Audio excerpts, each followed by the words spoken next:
மாகாண சபை தேர்தல் நடத்தப்பட வேண்டும். எதிர்க்கட்சித் தலைவர் சஜித் பிரேமதாச தகவல். 10 லிட்டர் டீசலுக்கு ரூபாய் 1000 நிவாரணம். ஜனாதிபதி அனுர அறிவிப்பு.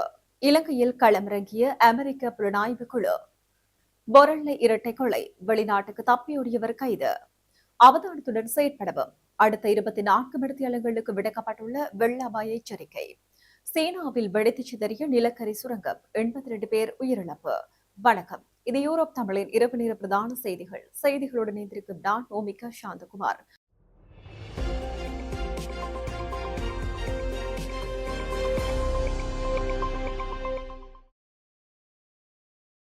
இனி தொடர்பான விரிவான செய்திகள். எதிர்க்கட்சித் தலைவர் சஜித் பிரேமதாசவுக்கும் இலங்கை மற்றும் மாலத்தீவு ஆகிய நாடுகளுக்கான கனடா உயர்ஸ்தானிகரான இசபெல் கேத்தரின் மார்டினுக்கும் இடையிலான விசேட சந்திப்பொன்று அண்மையில் கொழும்பில் உள்ள எதிர்க்கட்சித் தலைவர் அலுவலகத்தில் இடம்பெற்றுள்ளது. ஜனநாயக ஆட்சி, மனித உரிமைகள் மற்றும் நீடித்த இன நல்லிணக்கம் தொடர்பாகவும் இரு தரப்பினரும் இங்கு கருத்துக்களை பரிமாற்றிக் கொண்டதோடு இந்த சந்திப்பில் எதிர்க்கட்சித் தலைவர் சஜித் பிரேமதாச மாகாண சபை தேர்தலை நடத்துவது ஜனநாயகத்தின் இன்றியமையாத அங்கமாக காணப்படுகின்றது எனவும் குறிப்பிட்டிருந்தார். அத்துடன் அரசியல் அமைப்பின் 13வது திருத்தத்தை முழுமையாக நடைமுறைப்படுத்துவதற்கான தனது உறுதியான அரசியல் அர்ப்பணிப்பை மீண்டும் ஒருமுறை உறுதிப்படுத்தினார்.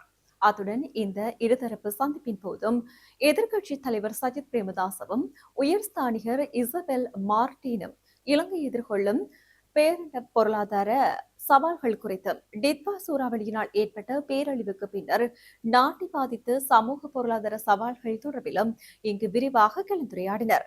இலங்கையில் தற்சமயத்தில் தாக்கத்திற்குள்ளான மற்றும் பாதிக்கப்படக்கூடிய சமூகங்களுக்கு துரித நிவாரணம், மறுசீரமைப்பு மற்றும் வாழ்வாதார மீட்சிக்கு முன்னுரிமை பெற்றுக் கொடுக்க வேண்டும் என்றும் நாடாக மீண்டும் தலை நிமிர்வதற்கும் சேதமடைந்த சொத்துக்களை புனர்நிர்மாணம் செய்வதற்கும் உலகளாவிய ரீதியாக உதவிகள் கிடைக்க வேண்டும் என்று தெரிவித்த எதிர்க்கட்சித் தலைவர் சஜித் பிரேமதாச சர்வதேச நாணய நிதியத்திடம் தான் முன்வைத்த கோரிக்கைகள் தொடர்பாகவும் மீண்டும் இங்கு சுட்டிக்காட்டியிருந்தார். அவ்வாறே கனடாவின் வலுவான காலநிலை, நிதி மற்றும் அபிவிருத்தி நடவடிக்கைகள் தொடர்பில் கருத்து தெரிவித்த எதிர்க்கட்சித் தலைவர் சஜித் பிரேமதாச காலநிலை, ஸ்மார்ட் கமத்தொழிலை பலப்படுத்துதல், நிலைபூரான காணி பயன்பாடு மற்றும் நீரிந்து முகாமைத்துவத்தை மேம்படுத்துதல் மற்றும் இலங்கையில் மிகவும் பாதிப்புக்குள்ளாக கூடிய வறண்ட காலநிலையை கொண்ட புவியியல் பகுதி முழுவதும் இருக்கும் பெண் விவசாயிகளை மேம்படுத்துவதை நோக்கமாக கொண்டே கனேடிய $5 பில்லியன் வேலை திட்டமான ஆக்சஸ் ஸ்ரீலங்கா திட்டத்தை பாராட்டினார். ஒவ்வொரு 10 லிட்டர் டீசலுக்கும் ரூபாய் 1000 நிவாரணம் வழங்க அரசாங்கம் முடிவு செய்துள்ளதாக ஸ்ரீலங்கா ஜனாதிபதி அனுரகுமார் திசாநாயக்க அறிவித்துள்ளார். அம்பாறையில் நடைபெற்ற ஒரு மக்கள் கூட்டத்தில் உரையாற்றிய போது ஜனாதிபதி இந்த நிவாரணம் நேற்று தினம் 22ஆம் தேதி முதல் நடைமுறைக்கு வந்துள்ளதாக தெரிவித்தார். தற்போது சந்தையில் ஒரு லீட்டர் டீசலின் உண்மையான விலை 492 ரூபாயாக இருந்த போதிலும் மக்களுக்கு அது 392 ரூபாய்க்கு வழங்கப்பட்டு வருவதாகவும், கடந்த காலங்களில் அதன் விலை இதைவிடவும் பல மடங்கு அதிகமாக காணப்பட்டதாகவும் அவர் சுட்டிக்காட்டியுள்ளார். மேலும் கடற்தொழில் துறையை ஊக்குவிக்கும் நோக்கில் படகுகளுக்கான புதிய எரிபொருள் மானிய விவரங்களையும் ஜனாதிபதி அறிவித்தார். அமெரிக்காவின் கூட்டாட்சி புலனாய்வு பணியகத்தின் தொழில்நுட்ப குழுவொன்று இலங்கையின் நிதித்துறையில் அரங்கேறிய பெரும் இடையவெளி திரட்டுச் சம்பவங்கள் குறித்து விசாரிப்பதற்காக இலங்கையை வந்தடைந்துள்ளதாக தகவல்கள் வெளியாகியிருக்கின்றன.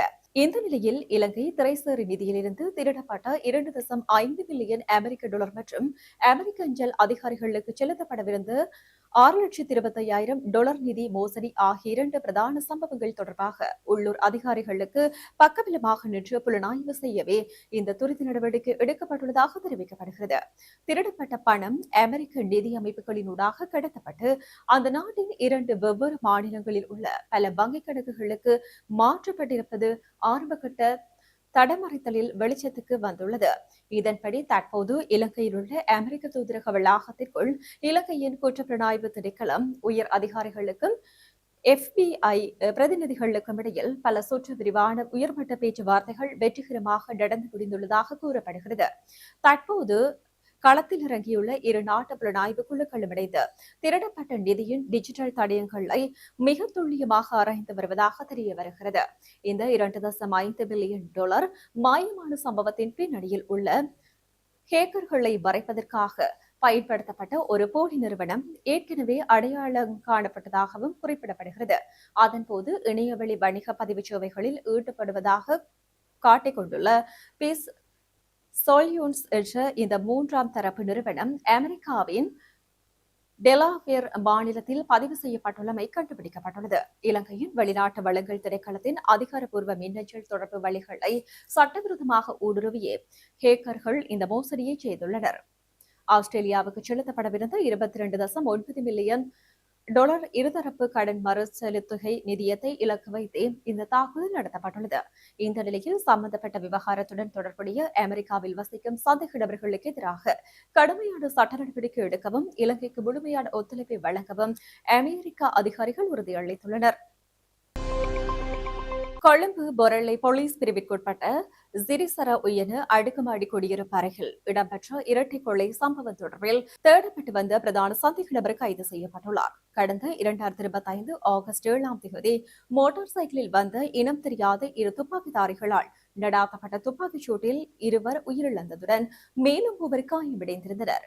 பிரதான சந்தேக நபருக்கு எதிராக சர்வதேச சிவப்பு எச்சரிக்கை சம்பவம் குறித்து கொழும்பு குற்றத்தடுப்பு பிரிவினர் விசாரணைகளை முன்னெடுத்திருந்தனர். குறித்த குற்ற செயல்களில் ஈடுபட்ட பிரதான சந்தேக நபருக்கு எதிராக சர்வதேச சிவப்பு எச்சரிக்கை விடுக்கப்பட்டிருந்தது. இந்த நிலையில் வெளிநாட்டில் இருந்து நேற்று தினம் அவர் நாட்டிற்கு திருப்பி அனுப்பிய போது கட்டுநாய்க்கு சர்வதேச விமான நிலையத்தில் வைத்து குற்றப்புலனாய்வு திணைக்கள அதிகாரிகளால் கைது செய்யப்பட்டு கொழும்பு குற்றத்தடுப்பு பிரிவினரிடம் ஒப்படைக்கப்பட்டுள்ளார். சந்தேக நபர் பொரள்ளை பகுதியைச் சேர்ந்த 30 வயதுடைய ஒருவர் என தெரியவந்துள்ளது. மேலும் கொலை சம்பவம் தொடர்பில் கொழும்பு குற்றத்தடுப்பு பிரிவினர் மேலதிக விசாரணைகளை முன்னெடுத்து வருகின்றனர். கழுகங்கையின் ஆற்றுப்படுகையில் கணிசமான வளிவீழ்ச்சி பதிவாகியுள்ளதால் கழுகங்கையின் தாழ்நில பகுதிகளில் சிறியளவிலான வெள்ள நிலைமை ஏற்படக்கூடும் என நீர்ப்பாசன திணைக்களம் எச்சரிக்கை விடுத்துள்ளது. இன்று முற்பகல் 8:30 மணி முதல் அடுத்த 24 மணித்தியாலங்கள் வரை செல்லுபடியாகும் வகையில் இந்த எச்சரிக்கை விடுக்கப்பட்டுள்ளது. இதற்கமைய களுத்துறை மாவட்டத்தின் இங்கிரிய ஹொரணை தொடங்கொட மேல்கனிய களுத்துறை புலத்சிங்கள மதுராவல மற்றும் பாளையந்திருவர ஆகிய பிரதேச செயலாளர் பிரிவுகளின் தாழ்நில பகுதிகளில் சிறியளவிலான வெள்ள நிலைமைகள் ஏற்படக்கூடும் என தெரிவிக்கப்பட்டுள்ளது. சீரற்ற வானிலை காரணமாக அத்தனகலு ஓயாவை சூழவுள்ள பகுதிகளுக்கு விடுக்கப்பட்டிருந்த வெள்ள அபாய எச்சரிக்கை அடுத்த 24 மணித்தியாலங்கள் வரை நீடிக்கப்பட்டுள்ளதாக நீர்ப்பாசன திணைக்களம் தெரிவித்துள்ளது. கடந்த 24 மணித்தியாலங்களில் பதிவான மழைவீழ்ச்சியை கருத்தில் கொள்ளும் போது அதிகளவிலான மழைவீழ்ச்சி கலனிகங்கை ஆற்றுப்படுகையிலேயே பதிவாகியுள்ளது. அத்துடன் கலனிகங்கை கழுகங்கை மற்றும் அத்தனகலு ஓயா ஆற்றுப்படுகையை சூழவுள்ள இடங்களில் 50 முதல் 100 மில்லிமீட்டர் வரையான பலத்த மழை பெய்யக்கூடும் எனவும் தெரிவிக்கப்பட்டுள்ளது. இருப்பினும் ஆறுகளின் உயர்வடைந்த நீர்மட்டம் படிப்படியாக குறைவடைந்து வருவதுடன் அதில் பெரிய அளவிலான அதிகரிப்பு எதுவும் காட்டப்படவில்லை என நீர்ப்பாசன திணைக்களம் அறிவித்துள்ளது. கலனிகங்கையின் நாகலகவ வீதி பகுதியில் நீர்மட்டமும் படிப்படியாக குறைந்து வருவதாகவும் அதில் மேலும் அதிகரிப்பு ஏற்படவில்லை எனவும் மேலும் குறிப்பிடப்பட்டுள்ளது. வெள்ள அபாயம் ஏற்படுவதற்கான சாத்தியக்கூறுகள் அத்துடன் எல்லாகவ மற்றும் மிலகந்த ஆகிய இடங்களில் நீர்மட்டங்களும் படிப்படியாக குறைந்து வருவதாக தெரிவிக்கப்பட்டுள்ளது. மேலும் கல்லணிகங்கை கழுகங்கை மற்றும் அத்தனகலு ஓயா சூழவுள்ள பகுதிகளில் வெள்ள அபாயம் ஏற்படுவதற்கான சாத்தியக்கூறுகள் நிலவக்கூடும் என்பதால் சம்பந்தப்பட்ட பகுதிகளில் வாழும் மக்கள் அவதானத்துடன் செயற்படுமாறு அறிவுறுத்தப்பட்டுள்ளனர். வடசீனாவின் நிலக்கரி சுரங்கம் ஒன்றில் ஏற்பட்ட வெடிப்பினால் 82 பேர் உயிரிழந்துள்ளதாக சர்வதேச ஊடகங்கள் தெரிவித்துள்ளன. நேற்று தினம் அந்த நாட்டு நேரப்படி இரவு 7:29 ஷாங்காக்சியில் உள்ள நிலச்சரிவு சுரங்கத்தில் ஏற்பட்டுள்ளது. இந்த வெடிப்பு சம்பவத்தில் அதே நேரத்தில் 247 ஊழியர்கள் அங்கு பணியாற்றியுள்ளனர். குறித்த இடத்தில் மீட்புப் பணிகள் தற்போது முன்னெடுக்கப்பட்டு வருகின்றன. செய்திகளின் நிறைவாக மீண்டும் தலைப்புச் செய்திகள்.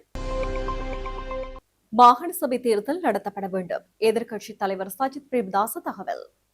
10 லிட்டர் டீசலுக்கு ₹1000 நிவாரணம் ஜனாதிபதி அனுர அறிவிப்பு. இலங்கையில் களமிறங்கிய அமெரிக்க புலனாய்வு குழு. பொரளை இரட்டை கொலை, வெளிநாட்டுக்கு தப்பியோடியவர் கைது. அவதானத்துடன் செயற்படவும் அடுத்த 24 மணித்தியாலங்களுக்கு விடுக்கப்பட்டுள்ள வெள்ள அபாய எச்சரிக்கை. சீனாவில் வெடித்து சிதறிய நிலக்கரி சுரங்கம், 82 பேர் உயிரிழப்பு. இத்துடன் யூரோப் தமிழின் இரவு நேர பிரதான செய்திகள் நிறைவு பெற்றன. வணக்கம்.